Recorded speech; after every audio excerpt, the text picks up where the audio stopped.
1493년 10월 크리스토퍼 콜럼버스의 배가 다시 한번 대서양 횡단에 나섰습니다. 훗날 아메리카 대륙이라 불리게 될 미지의 땅을 발견한 지 1년, 그곳으로의 두 번째 항해를 떠난 것입니다. 콜럼버스의 배에는 새로운 땅에서 기를 가축과 작물이 그득 실려 있었습니다.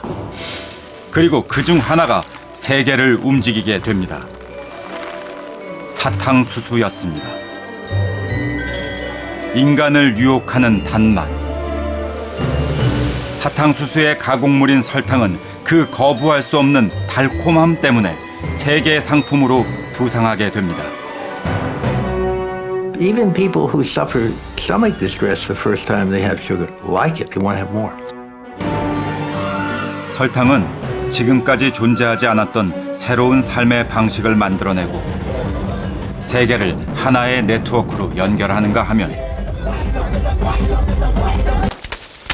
지구상에서 인류의 배치마저 바꾸었습니다. 그 결과 거대한 두 대륙의 비극이 초래되기도 했습니다. 이 모두가 설탕이 만들어낸 막대한 부 때문이었습니다. Traumatic, disturbing episodes in the economic history of the world, but vast amounts of money get made out of it.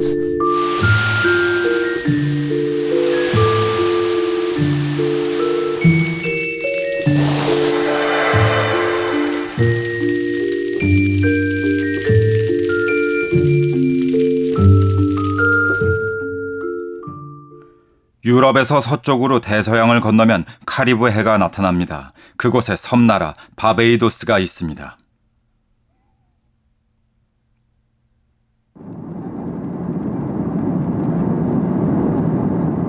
지구상에서 면적이 가장 좁은 국가 중 하나인 바베이도스. 해마다 8월 초면 이 작은 섬이 들썩입니다. 중남미의 대표적인 카니발로 꼽히는 바베이도스 사탕수수 축제. Hi. Hi from Barbados. Hello Barbados. In Barbados. Zulu International. 한껏 치장한 주민들이 퍼레이드에 나섰습니다.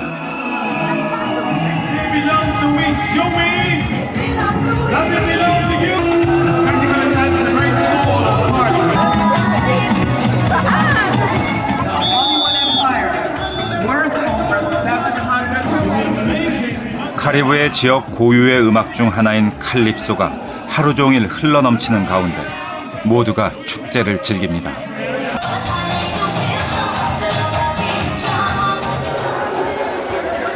고된 사탕수수 수확이 드디어 끝났음을 축하하는 사람들. 이 축제가 처음 시작된 것은 1688년이었습니다.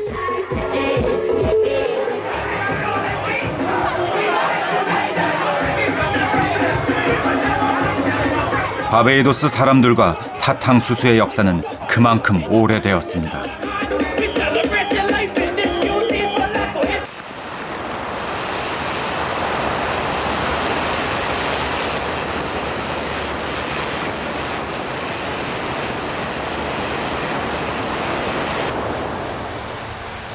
단맛이 나는 키가 큰 식물 사탕수수. 전 세계에서 생산되는 연간 1억 7천만 톤의 설탕 가운데 3분의 2가량이 사탕수수를 통해 얻어집니다. 지난 500년간 사탕수수 수확량은 계속해서 늘어만 왔습니다.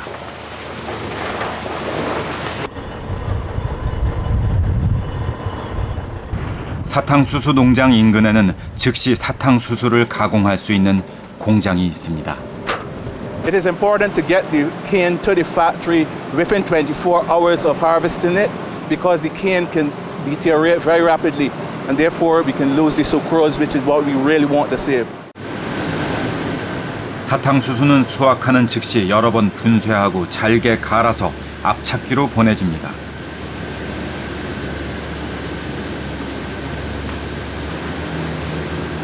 그리고 열과 압력을 가해 사탕수수 즙을 만듭니다.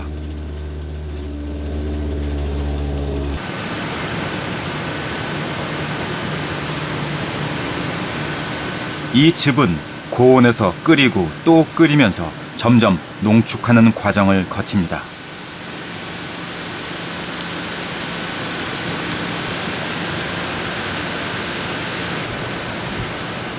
사탕수수의 즙이 충분히 졸여지면 찐득한 시럽같이 변하게 되는데 이것이 당밀입니다. 당밀을 원심 분리기에 넣으면 그 안에 있는 설탕이 결정화되면서 마침내 설탕이 됩니다.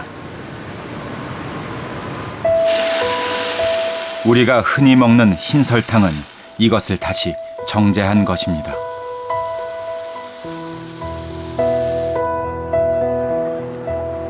(21세기) 우리는 무역이 만들어낸 세계에 살고 있습니다. 지구 저 반대편에서 바다를 건너온 상품들이 지극히 일상적인 세계. 설탕도 그렇습니다.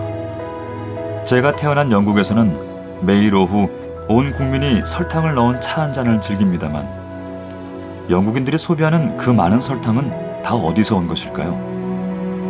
설탕의 교역사, 그 이면엔 어떤 세계사의 장면들이 녹아들어 있을까요?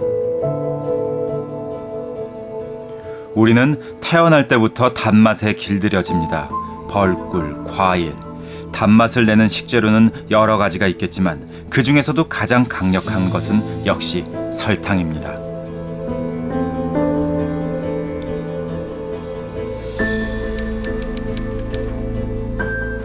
인류가 설탕이란 존재를 처음 알게 됐을 때부터 설탕이 흔해진 지금까지 우리는 혀에서 사르르 녹는 그 새하얀 가루로 수없이 다양한 음식을 만들어 왔습니다.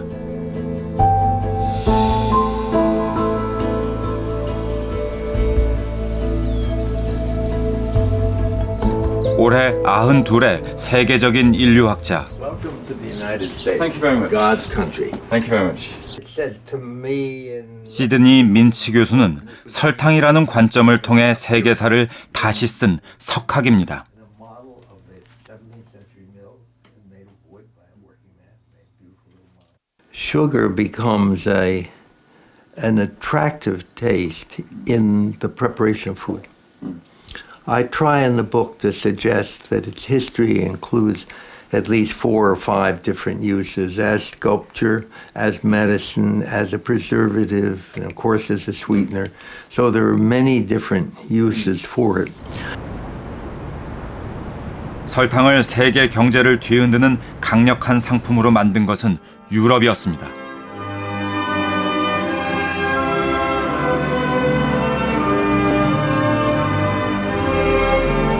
세계의 결혼식이라 불린 영국 왕세손의 결혼식. 왕실의 옛 영광을 재현한 듯한 이 나라의 결혼식은 전 세계에 생중계되며 대중의 관심을 모았습니다.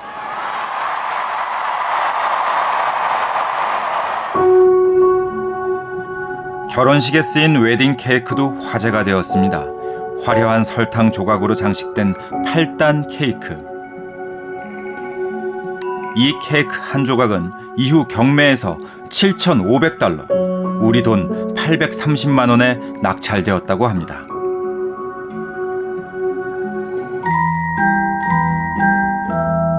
(1668년) 당시 교황 클레멘스 9세는 스웨덴 여왕의 방문을 환영하기 위해 연회를 열었습니다. 교황은 여왕에게 예우를 다하기 위해 탁자 위를 최고의 음식들로 채웠습니다. 바로 설탕으로 만든 조각상들이었습니다. 연회의 마지막에는 이 값비싼 설탕 조각상들을 망치로 깨서 나누어 먹었다고 합니다. It would be like having a Bentley automobile made of sugar, and after you showed it to your friends, people would break off pieces and eat them. So it was a way of sharing the symbol of power, not the power, but the symbol of power. And of course, the wedding cake is part of that same tradition. When you get to the wedding cake and you show the groom and the bride is in white and the groom's in whatever, and all of these flowers. This is really quite in line with those earlier subtleties. 설탕이 없었다면 영국인들이 지금도 즐기는 티타임은 없었을 것이라고 역사가들은 말합니다.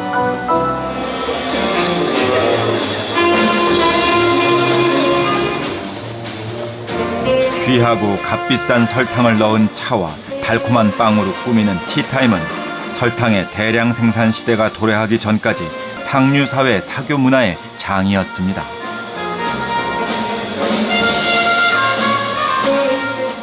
Sugar was extremely rare. If you think about it, it's a tropical product. And it's a tropical product which the Europeans could not create on their own. They could create honey on their own. They could create a certain amount of fruit sweetness. But they had no access to sugar except through trade. 유럽에서 비싼 값에 팔리던 설탕은 대부분 아프리카 서부 해안 카나리아 제도 일대에서 생산된 것이었습니다. 그곳에서 설탕 무역을 하던 유럽인들은 설탕이 돈이 된다는 것을 알았고 새로운 사탕수수 재배지를 찾으려 혈안이 되어 있었습니다. 그리고 마침내 그중 한 사람이 새로운 땅을 발견하게 됩니다.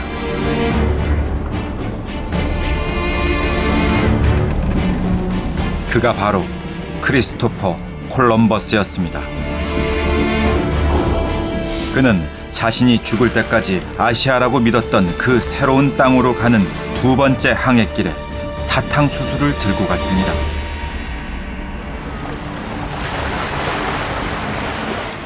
콜럼버스는 자신이 도착한 섬에 히스파니올라라는 이름을 붙였습니다.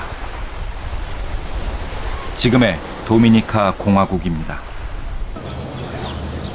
콜럼버스는 아프리카 카나리아 제도에서 사탕수수 농장을 하던 장인을 통해 많은 것을 알고 있었습니다. Columbus knew about it through the trading of his wife's family. And if you think about it, what does sugar need? It needs fertile soil, it needs moisture, it needs sunlight. All of these things to be found in the Caribbean. It also needs one other thing, labor. 햇살이 따갑던 6월. 도미니카 공화국의 광활한 사탕수수밭.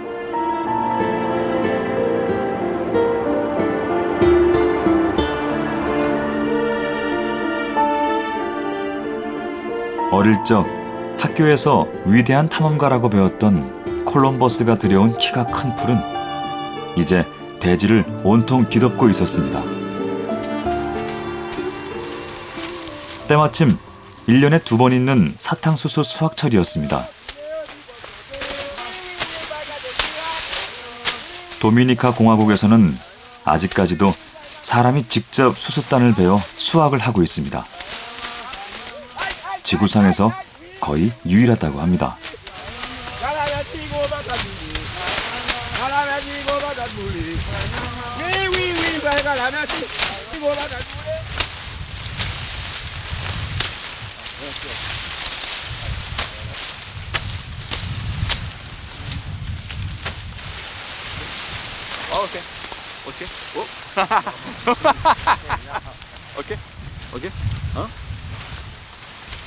이것이 바로 세계사를 바꾸었다는 단맛.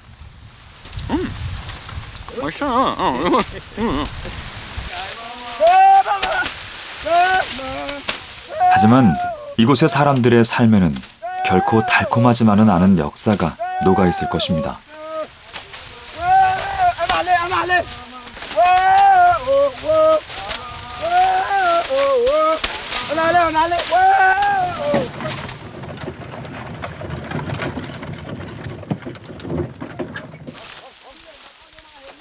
도미니카 공화국에서는 아직까지 소가 끄는 달구지로 사탕수수를 운반하고 있습니다.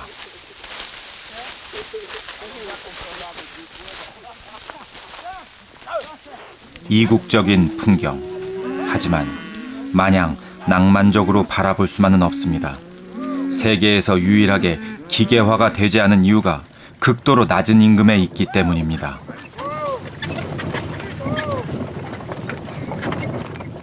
이곳의 노동자들은 하루 평균 10시간에서 12시간 일을 합니다. 개인주문인데 혹시 그 연락대 혹시 돈 얼마나 버냐고 물어보고 싶은데요. 혹시 얼마나 받았어요? Alguna vez ganamos 100 pesos o 200 pesos. No, 이야기를 나눠보니 이들은 모두 이웃나라 IT 국민들이었습니다. 일자리를 찾아온 것입니다.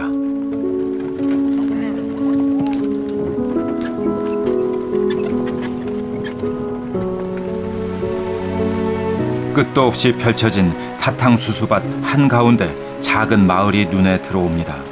사탕수수 노동자들의 거주지, 밭데이입니다. 도미니카 공화국에는 이런 밭데이가 500곳 가까이 된다고 합니다.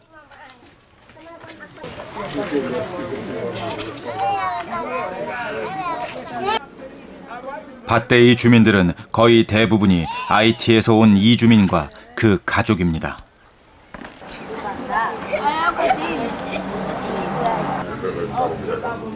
(1930년대) 말부터 사탕수수 수확철이면 일을 찾아 이곳으로 왔던 IT 사람들.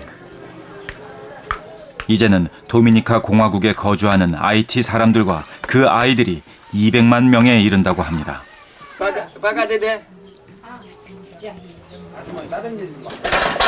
하지만 밭데이에서의 생활은 여전히 어렵습니다.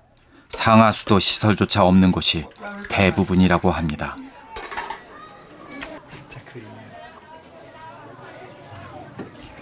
Porque eso que tú hayas que hacer, porque no haya otro trabajo.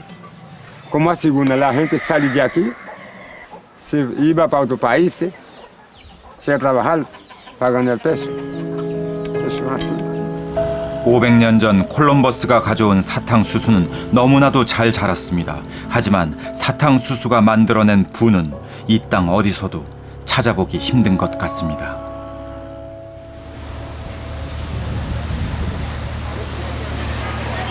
매년 7월과 8월에 걸쳐 열리는 세계 최대 규모의 범선대회. 전 세계에서 모여든 젊은이들이 유럽에 접한 바다들을 돌며 항해의 기술을 익히는 대회입니다.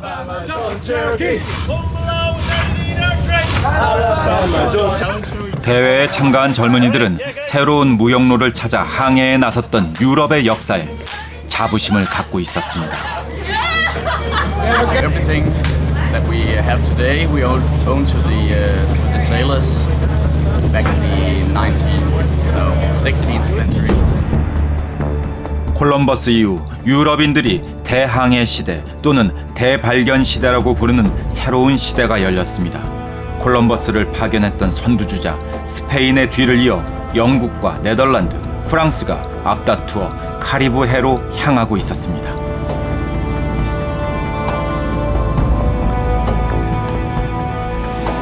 그런데 그 무렵 대서양 무역의 판도를 바꾸는 일이 일어납니다.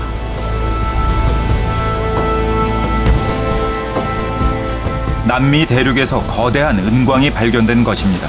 카리브해는 더 이상 스페인의 관심사가 아니었습니다. 그 가운데 가장 규모가 큰 것은 1545년 볼리비아 서부에서 발견된 포토시 은광. 그곳에는 은으로 이루어진 산이 있었습니다. 두께가 3.7m에 달하는 거대한 은 광맥. 스페인은 원주민들을 동원해 은을 캐내기 시작합니다. 매년 220톤의 은이 채굴되었습니다. 현재의 가치로 환산하면 6천억 원이 넘는 양입니다.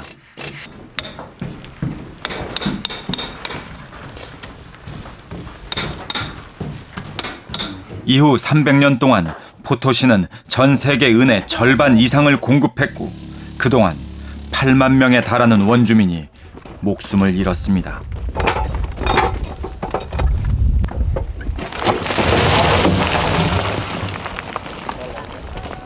풍부한 은이 매장돼 있는 안데스 산맥은 스페인에게 부의 원천이 되었습니다.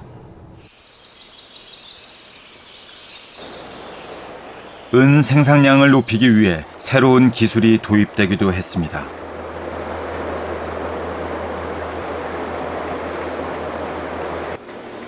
은이 수은에 녹는다는 사실을 이용해 불순물과 은을 분리해내는 기술입니다.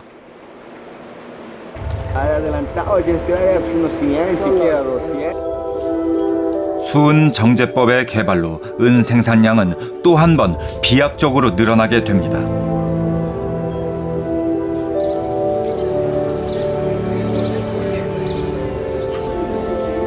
중남미 대륙이 쏟아낸 막대한 양의 은, 하지만 이 가운데 생산지에서 쓰인 은은 거의 없었습니다. 대부분의 은은 지구 반대편으로 실려가 세계 경제의 새로운 국면을 만들어내게 됩니다.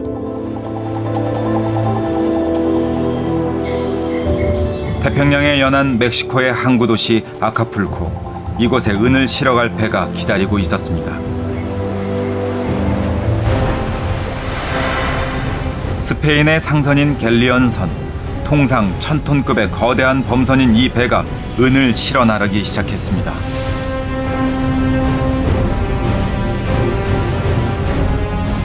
(3, 4개월에) 걸친 항해, 그 많은 은이 태평양을 가로질러 도착한 곳은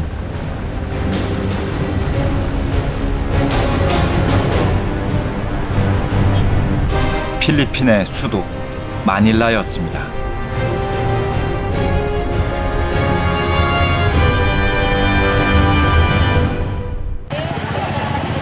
스페인의 후원을 받은 마젤란이 필리핀에 도착한 지 50년 후인 1571년, 스페인은 결국 필리핀을 식민지화했습니다. 그리고 마닐라를 아시아와 아메리카를 잇는 갤리언 무역의 전초기지로 삼습니다. 16세기 마닐라는 중국의 상인과 스페인의 상인이 만나는 국제 도시로 부상했습니다.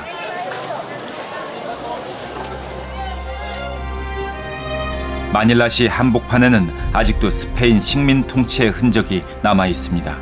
높이가 22m에 달하는 이 성벽의 안쪽은 스페인 통치자들의 거주지였습니다.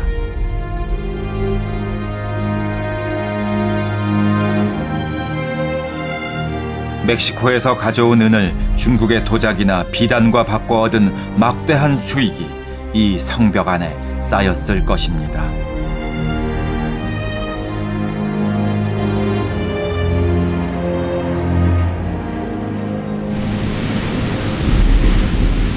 (1991년) 마닐라 인근 해역. 1600년에 침몰한 배 한 척이 발견되었습니다.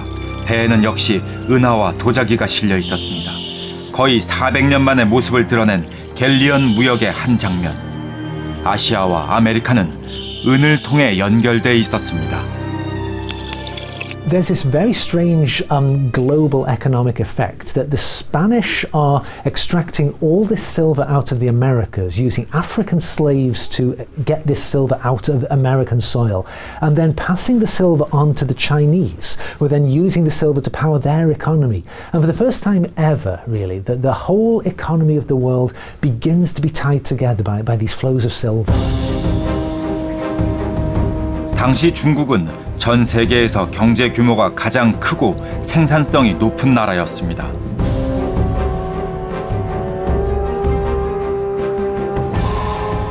신대륙에서 생산된 은 가운데 3분의 2가 이 경제 대국으로 쏟아져 들어왔습니다. 유입된 은은 중국 경제 성장의 동력이 됩니다. 역사가들은 신대륙에 은이 없었다면 만리장성의 상당 부분이 축조될 수 없었을 것이라고 말합니다. 스페인의 갤리언 선들은 아카풀코에서 은을 싣고 마닐라에 와서 중국의 도자기나 비단을 사들였습니다. 그리고는 다시 멕시코를 거쳐 유럽에 돌아가 사온 물건들을 팔아치웠습니다. 인류 역사상 최초로 세 대륙을 연결한 무역로였습니다.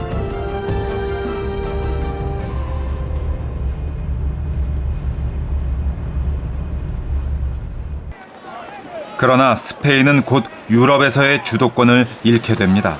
아메리카와 아시아를 잇는 무역으로 벌어들인 부의 대부분을 전쟁으로 탕진해버렸기 때문입니다. 이제 다른 유럽 국가들이 각축을 벌이기 시작했습니다. 이들의 경쟁은 이후 인류의 배치마저 바꾸어 놓게 됩니다.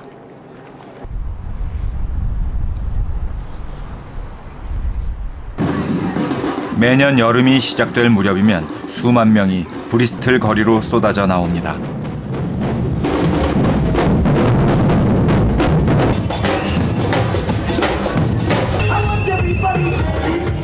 (1967년) 시작된 세인트 폴 축제. 브리스틀에 거주하는 아프리카계 카리브인들을 위한 축제입니다. 이들이 아프리카에서 카리브해로 그리고 다시 영국으로 온 것은 노예무역 때문이었습니다. It's always held on the first Saturday of July. One of the stories I've heard is it was one of the times back in the days of slavery in America. It was one of the times that the slaves used to get a day off, the first day of summer as such. 스페인 이후 또 다른 유럽인들이 설탕이 주는 막대한 부를 찾아 카리브해로 왔습니다.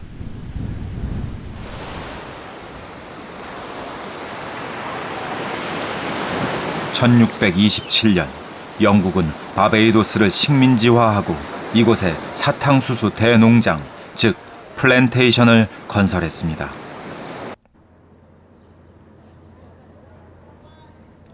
고된 노동을 해야 하는 사탕수수 플랜테이션에는 아프리카에서 실려온 노예들이 투입되었습니다.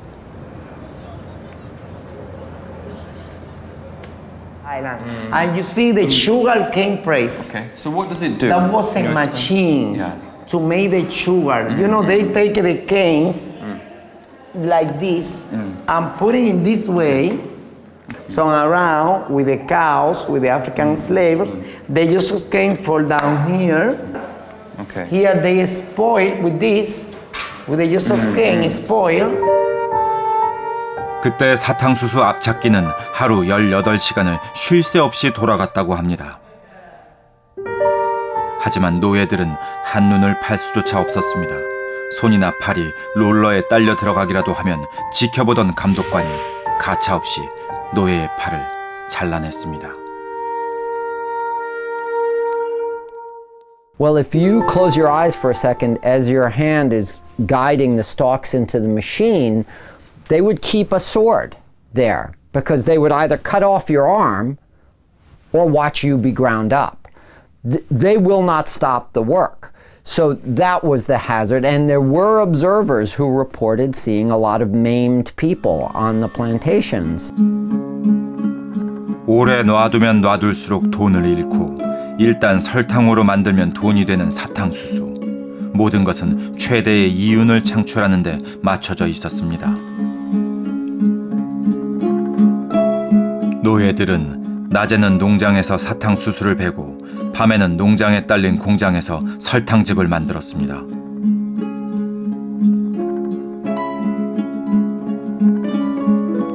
정신없이 돌아가는 사탕수수 플랜테이션에서 노예는 인간이 아니라 설탕 기계의 일부에 불과했습니다.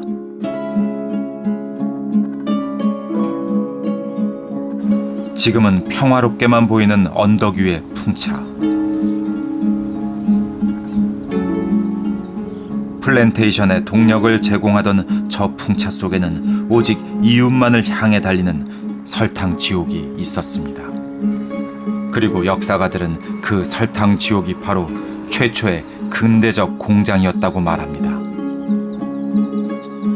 The sugar plantation brings together a lot of the elements of the modern factory, right? Relatively high use of energy, a need for intense coordination because if you don't get the timing exactly right, stuff goes to waste. Large-scale production for profit rather than for local consumption, and a pretty specialized labor force, right? I mean, particularly in the Caribbean sugar colonies. 바베이도스 다음으로 영국이 식민지를 건설한 곳은 면적이 바베이도스의 20배에 달하는 자메이카였습니다.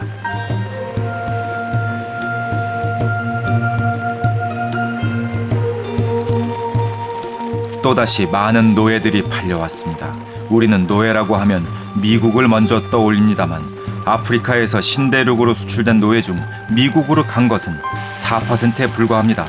나머지 96%는 카리브해와 남미, 그 중에서도 설탕 플랜테이션으로 보내졌습니다.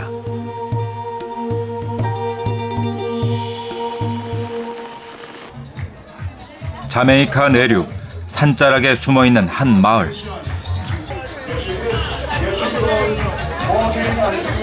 이곳은 목숨을 걸고 플랜테이션에서 탈출한 탈주 노예들이 세운 마을입니다.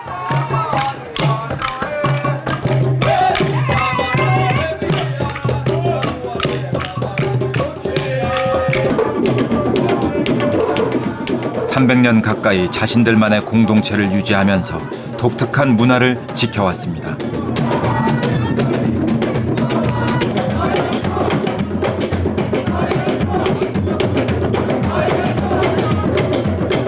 수시로 영국과의 전투를 치르면서도 자유를 지켜왔다는 사실은 후손들에게도 큰 자부심으로 남아 있습니다.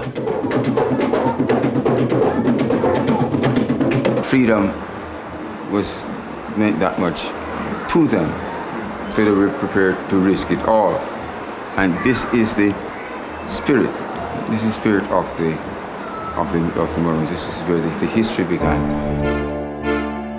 플랜테이션 소유주들은 노예가 탈출하거나 반란을 일으키는 것보다는 차라리 죽는 것이 낫다고 생각했습니다. 언제든지 새로 공급할 수 있었기 때문입니다. 그래서 노예를 다루는 그들의 방식은 가혹하기만 했습니다. 사탕수수 플랜테이션에서 노예는 인간이 아니라 소유주의 재산에 불과했습니다.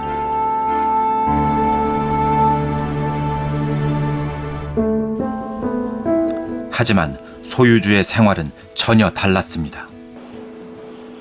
그들은 플랜테이션에서 가장 시원한 자리에 집을 짓고 그곳을 대저택이라고 불렀습니다.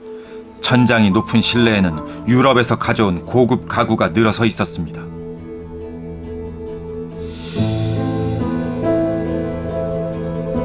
임금을 줄 필요가 없는 노예들이 만들어내는 설탕은 그들에게 엄청난 이윤을 안겨주었습니다.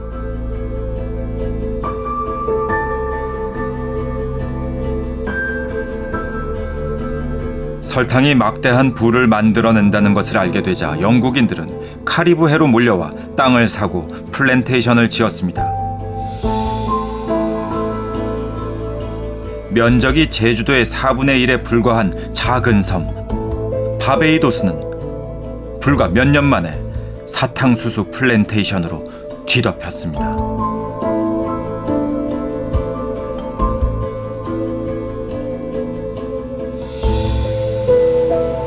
당시 영국인들에게 설탕은 순식간에 부를 증폭시켜줄 하얀 금으로 보였을 것입니다.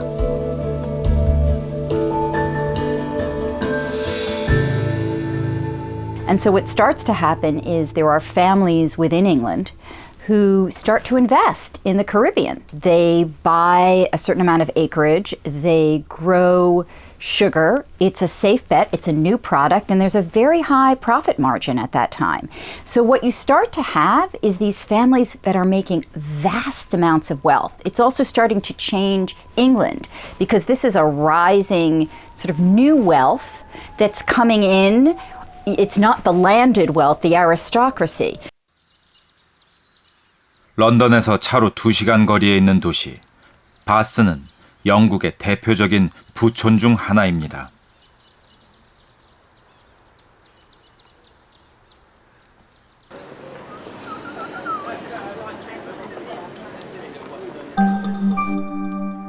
바스 시내에서 가장 높은 언덕에 저택이 하나 있습니다. 이 저택의 주인은 윌리엄 백포드라는 18세기 영국의 유력 인사, 런던 시장과 국회의원까지 지낸 인물입니다.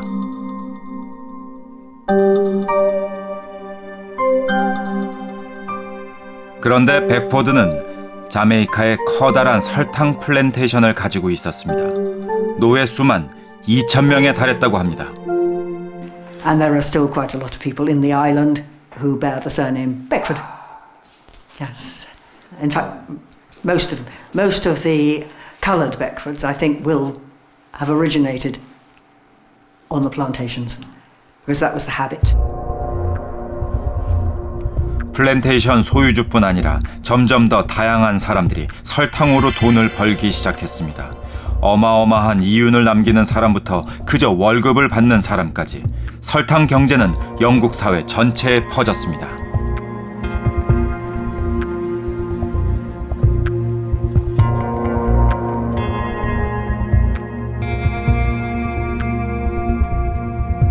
설탕으로 쌓은 부가 영국 사회 전체에 영향을 끼치기 시작했습니다. 설탕으로 대부호가 된 이들이 왕의 시샘을 받는 일도 있었습니다. 18세기 후반 영국의 왕이었던 조지 3세는 어느 날 지나가는 마차 한 대를 보고 기분이 상합니다. 왕인 자신의 마차보다 화려했기 때문입니다. 마차의 주인은 사탕수수 플랜테이션의 소유주였습니다. 왕은 같이 탄 수상에게 세금은 어찌 되고 있냐고 호통을 쳤다고 합니다. 하지만 설탕 무역의 이면에는 언제나 노예 무역이 있었습니다. 제당 공장이 질비했던 리버풀 항구는 18세기 세계에서 세 번째로 큰 노예 무역 항구이기도 했습니다. 아프리카로 수출된 총 1,100만 명의 노예 가운데 10%가 리버풀을 통해 신세계로 갔습니다.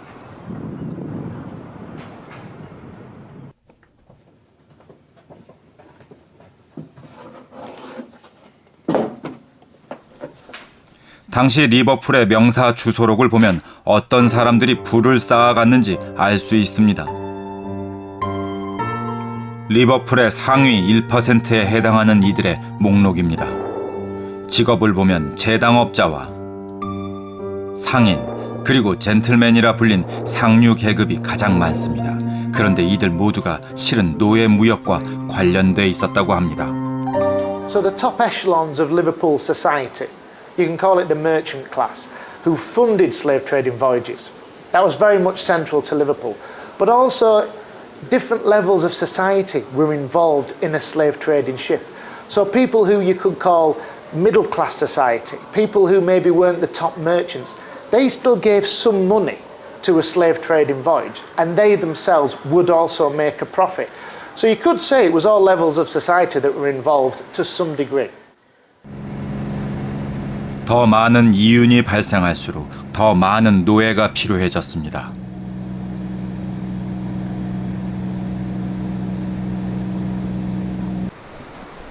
노예 섬이라는 이름으로 불린 탄자니아의 잔지바르 섬. 동부 아프리카 일대에서 잡힌 노예들은 이곳 잔지바르에 집결해 노예 상인에게 넘겨졌다고 합니다.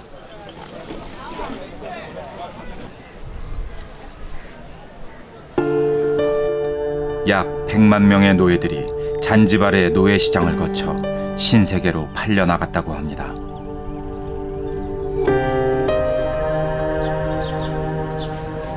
현재 교회가 들어선 자리가 본래 노예 시장이 있던 곳이었습니다.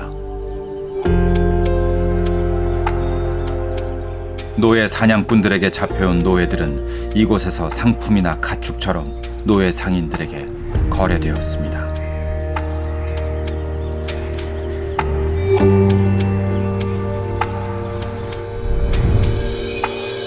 당시 성인 노예 한 명은 총 3자루나 면직물 1.8m 또는 럼주 3통과 가격이 같았다고 합니다.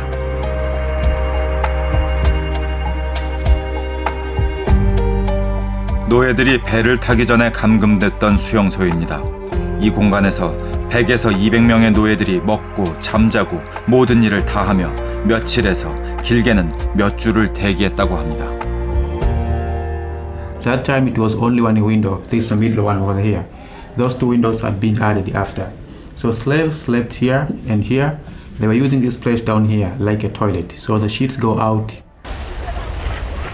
아프리카의 해안 곳곳에서 수많은 노예들이 다시는 돌아오지 못할 항해에 올랐습니다.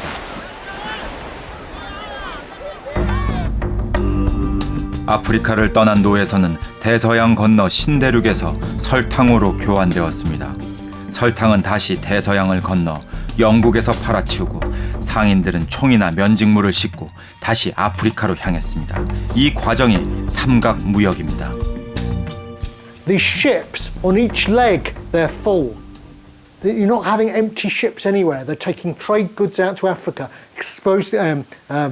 swapping them for the slaves, then getting those slaves to the West Indies, and then there they're swapping those slaves for raw goods, sugar, cotton, rice, indigo, rum, and they're taking those goods back to Britain. Yeah, what a neat trade, a trade where your ship's never empty. That's a trade that will make you lots of money. 삼각무역을 통해 유럽, 아프리카, 그리고 아메리카 세 대륙이 하나로 연결됐습니다. 최초의 세계화. 하지만 한 대륙에 달콤함을 가져다준 세계화는 다른 두 대륙에는 비극을 초래했습니다. 본래 열대 원시림으로 풍요로웠던 카리브해의 섬들에는 먼 나라에 내다 팔기 위한 사탕수수만이 무성하게 자라고 있습니다. 사람도 바뀌었습니다. 원주민들은 거의 절멸했고 원한 적도 없는 곳에 끌려온 이들이 인구의 절대 다수를 이루게 됐습니다. 아프리카의 고통도 계속되었습니다. 자메이카 국립도서관에는 노예 무역선의 참혹한 진실을 보여주는 문서가 하나 있습니다. Thank you very much. This is our print outline of the ship. It showed where the women, boys, men, how they laid, how they had to walk in the ship because of the small, the compact size of it. Yeah. And so many people in one tiny space. In such a small space. 브룩스라는 이름의 영국 노예 무역선을 그린 도면입니다. 노예들은 배 밑바닥에 눕혀져 대여섯 명씩 사슬로 묶이고 다시 2명씩 족쇄가 채워졌습니다.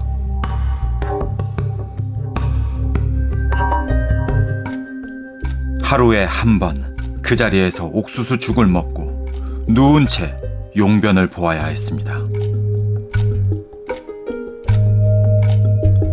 노예선은 떠다니는 지옥이었습니다. 한 사람이 관 하나도 채 되지 않는 공간에 포개져서 3-4개월을 항해해야 했습니다. 가장 악명이 높은 구간은 아프리카 해안에서 아메리카에 이르는 대서양 항로. 중간 항해라 불린 이 구간에서 수많은 노예들이 고통 속에 죽어갔습니다.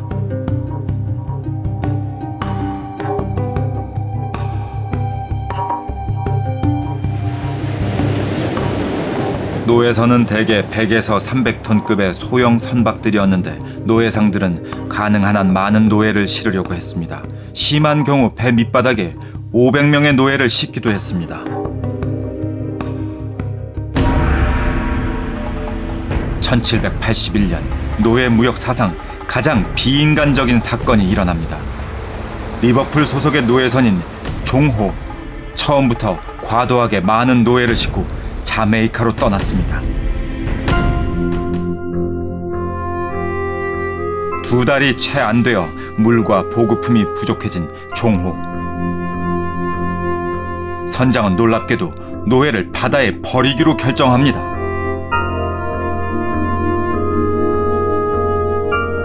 사흘에 걸쳐 종호는 노예 133명을 바다에 던져 익사시켰습니다.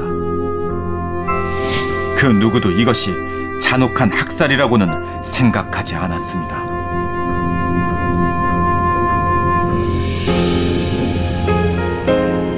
얼마 후 선주는 이 사건으로 입은 손해를 보전해달라며 소송을 제기했습니다. 놀라운 것은 법원의 판결이었습니다. 노예를 던진 것은 말이나 화물을 던진 것과 같다고 판단한 것입니다. Because enslaved Africans were treated as commodities, so they were insured. Sadly, the crew and the captain and the owners, they got off. They weren't prosecuted, and it really goes down as one of the most infamous cases, if I have to be honest.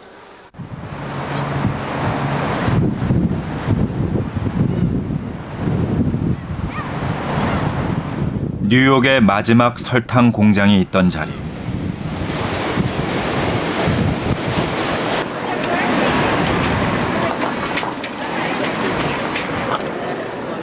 이곳에서 열린 전시가 화제를 모으고 있었습니다.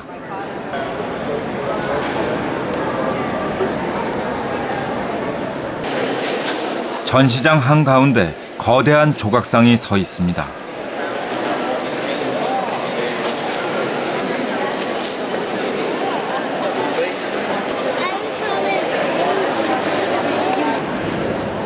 그것은 설탕으로 만든 흑인 여성의 모습이었습니다.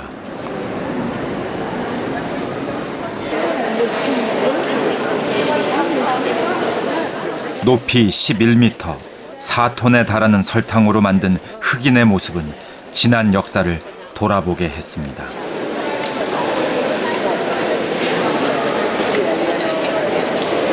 There is this big sugar mama here that are, all like metaphors and also, representations of people who have been involved in the sugar business. It makes you think about where our sugar comes from, where many things come from, and how who's responsible for bringing it to us and how they were treated.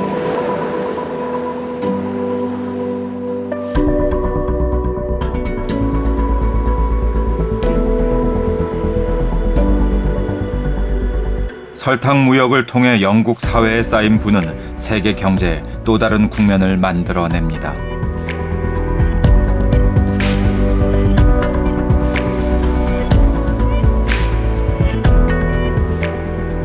금융가에 돈이 들어오기 시작했습니다.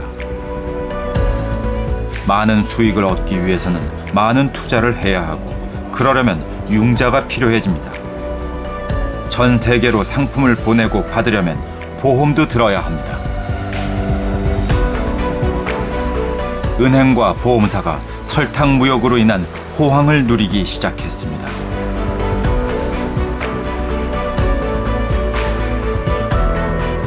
일단 들어온 돈은 수익성이 좋아 보이는 다른 사업에 또다시 재투자가 되었습니다.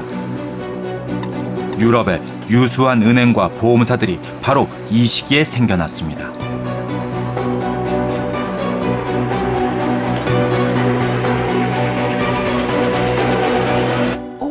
Mansions were established with money from the Caribbean and Africa.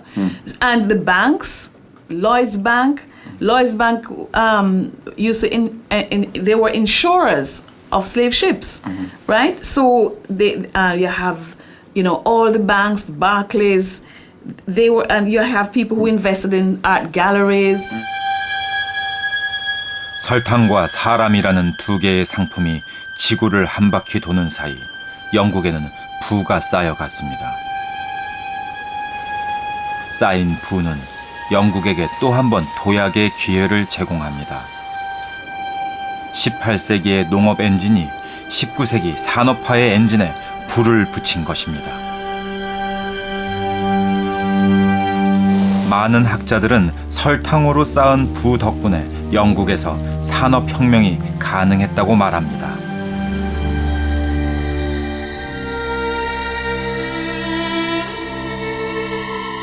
Those super profits then can be invested back home. A lot of it's invested in consumerist goods. Well, consumerist goods helped to spur the Industrial Revolution, helped to spur Britain's wealth. So, we have this super inflation of the economy caused by Britain's colonies and caused by the fact of them using slave labour, making gigantic profits. And the City of London, it's making gigantic profits out of insurance, out of banking. So it's actually happening all over the place. 우리는 흔히 지구촌은 하나라는 표현을 쓰곤 하면서도 그 의미를 잘 이해하고 있지는 못합니다.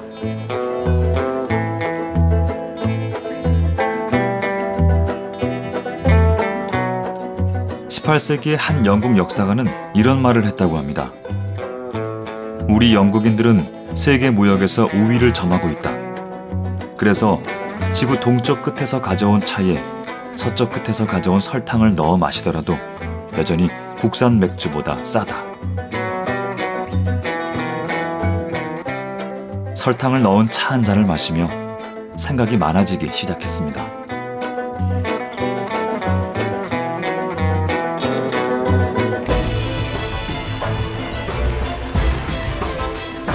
다시 찾은 도미니카 공화국의 사탕수수밭.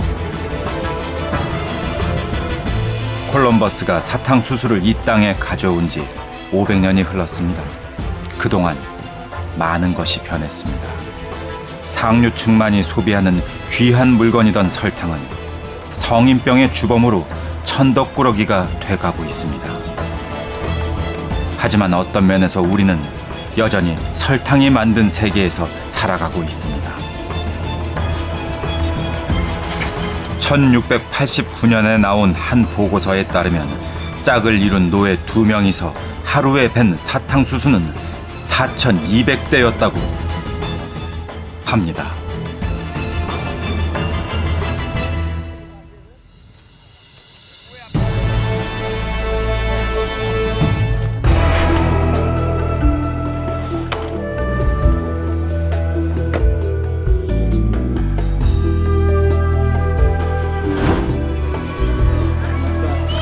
Namaste.